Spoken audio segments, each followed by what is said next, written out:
Baiklah, kembali lagi bersama saya. Perkenalkan, nama saya Juan Daniel Dewelki Sinaga dengan NPM 14 2015. Jurusan saya Sistem Informasi kelas B.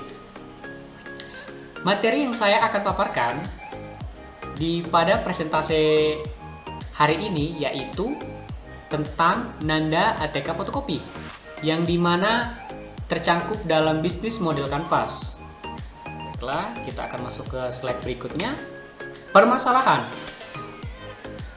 Permasalahan yang ada pada fotokopi tersebut meliputi 4 unsur, yaitu kerusakan mesin fotokopi, kedua biaya listrik, ketiga terdapat garis pada hasil cetak printan tersebut, keempat bingungnya mencari teknisi apabila ada kendala di kemudian hari. Baiklah, kita akan masuk di bisnis model kanvasnya. Di bisnis model kanvasnya terdapat 9 unsur yang meliputi segmen pelanggan. Segmen pelanggan ini yang pertama, semua segmen pasar pada umumnya yang meliputi karyawan, pelajar, pegawai, maupun masyarakat umumnya yang datang pada Nanda ATK fotokopi kita. Yang kedua, proporsi nilai, yang dimana proporsi nilai tersebut fotokopi yang diperuntukkan untuk segala kalangan yang menyediakan jasa fotokopi jilid, laminating, dan ATK. Dan kedua, memberikan layanan terbaik bagi pelanggan, yaitu dengan jam kerja 12 jam. Dan ketiga, memberikan pelayanan yang terbaik, melayani dengan cepat, rapi, dan ramah. Dan selanjutnya, yang ketiga, hubungan pelanggan, yang terdiri dari pelanggan harus diyakinkan dan merasa dipedulikan. Dan kedua, menghargai berbagai produk ataupun jasa secara wajar. Yang ketiga, usahakan supaya pelanggan mengingat kita dan alamat usaha kita tersebut. Dan keempat, jaga kebersihan dalam kerapian toko. Yang keempat, aktivitas kunci. Apa saja sih aktivitas kunci dalam Nanda ATK fotokopi? Yang pertama, memberikan pelayanan yang terbaik tentunya. Dan yang kedua, menetapkan harga yang pantas. Dan ada paket reguler dan juga happy horse, yang setiap pelanggan diberikan kupon untuk mengikuti undian setiap 2 bulan sekali. Dan karyawan yang tanggap, rapi, ramah, dan siap membantu pelanggan yang mempunyai kesulitan dalam akan kita bantu. Dan kemudian yang kelima, kementerian utama. Apa saja sih kementerian utama dalam Nanda ATK fotokopi?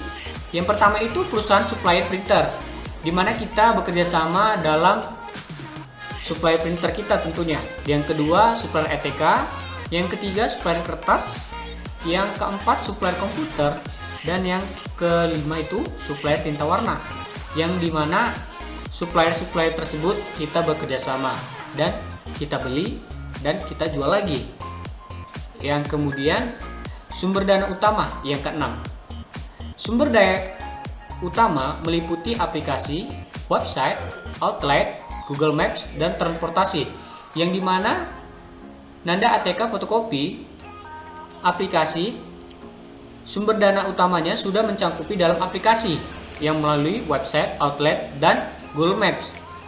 Yang termaksud dalam Google Maps tersebut ialah titik lokasi kita dapat diakses dan dilihat melalui Google Maps. Dan transportasi tersebut kebanyakan kalangan pelajar ataupun karyawan pada umumnya datang ke fotokopi kita menggunakan transportasi tentunya, yang berupa sepeda motor. Adapun yang jalan kaki sebagian. Saluran 7, yang dimana melakukan promosi via people atau teman, saudara, dan masyarakat tentunya. Dan kemudian spanduk besar di depan tempat usaha agar masyarakat maupun yang datang ke toko kita dan berpapasan atau melewati toko kita dapat tertarik dengan adanya spanduk tersebut. Dan melakukan promosi tentunya, yang menggunakan brosur atau flyer-flyer lainnya. Melakukan promosi via elektronik, yang berupa handphone, jaringan sosial di internet seperti Facebook, Twitter, dan Instagram. Dan struktur biaya, tentunya kita akan masuk di struktur biaya yang meliputi biaya listrik dan biaya perbaikan mesin fotokopi, biaya gaji pokok karyawan, biaya wifi, dan biaya tinta. Di mana biaya listrik tersebut sangat cukup mengambil daya, karena dalam membuka suatu fotokopi kita harus meliputi biaya listrik yang cukup lumayan agak mahal, dan meliputi perbaikan mesin fotokopi dan gaji karyawan maupun itu biaya wifi dan biaya tinta. Dan arus pendapatan di nomor 9 di sini tertera mengajarkan atau memfotokopikan bagian yang perlu untuk difotokopikan atau di print fotokopi sesuai permintaan pelanggan, yang dimana pelanggan mintanya apa kita harus turuti dan harus kita kerjakan dalam pelayanan jasa kita. Dan menerima suatu barang yang akan difotokopi yang berupa flash disk yang datanya akan di print out, atau kita bisa melakukan negosiasi kepada mereka, mau mereka yang ngeprint sendiri atau kita. Dan kita tidak lupa juga akan penjualan ATK, yang dimana penjualan ATK ini berupa alat tulis, pulpen, dan lain sebagainya. Baiklah, kiranya itu saja yang bisa saya paparkan dalam materi saya hari ini. Terima kasih.